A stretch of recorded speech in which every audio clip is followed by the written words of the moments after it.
You can't really talk about Mortal Shell without talking about its obvious inspirations, from Software's Soulsborne games, Dark Souls, Bloodborne, and Sekiro Shadows Die Twice. Developer Cold Symmetry has created a love letter to From's games with its own Souls-like, and Mortal Shell borrows liberally from the Souls control scheme, its combat formula, and its minimalist approach to storytelling. You seem different, untouched by false truths.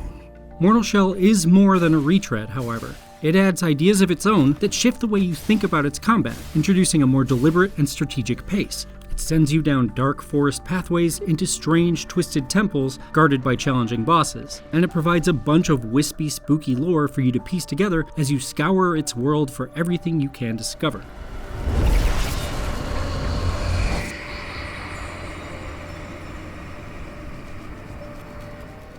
Mortal Shell is a sort of small-scale Souls-like game, demanding less of an investment of time and frustration. It feels tuned for people who've been interested in the Souls experience, but who maybe struggled with its difficulty, while still striking all the same essential nerves.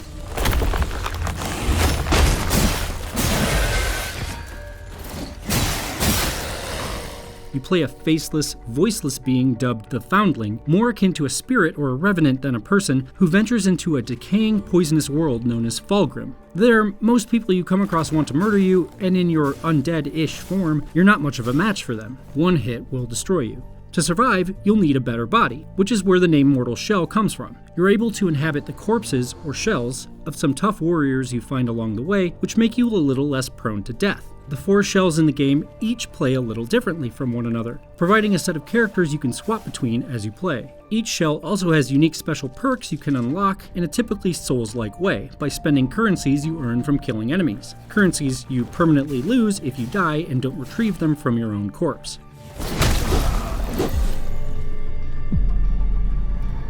Combat in Mortal Shell owes its basics to Dark Souls and Bloodborne. You have a fast light attack and a slower, stronger heavy attack, as well as a backstep that you can convert into a roll to dodge your enemies. How much you can swing your sword and how many times you can dodge are dictated by a stamina gauge, and there's a tightly timed parry move that opens enemies up to a brutal riposte attack, which also heals you.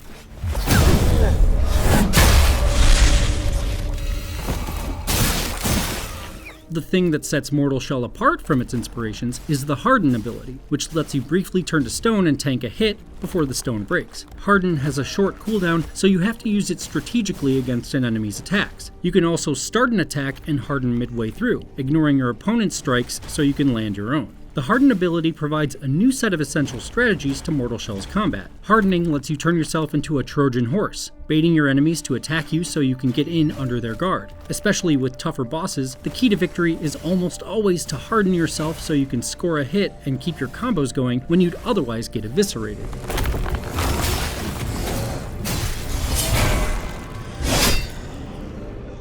Harden, along with a very forgiving dodge, also subtly lessens Mortal Shell's difficulty, and that seems to be the alchemy Cold Symmetry is going for. Mortal Shell feels like a Dark Souls game, pushing you to build skills, study enemies, and carefully dole out your resources. But it's also one with abilities that give you extra forgiveness, and the game doesn't expect you to spend hours working on defeating a single boss. The big drawback of Mortal Shell's combat system is that it's easy to become too reliant on hardening to slowly chip away at difficult enemies. Instead of finding clever ways to use harden against bosses and outsmart them, you can fall into that much more boring strategy, turning fights into lengthy slogs where you never feel like you're in any real danger.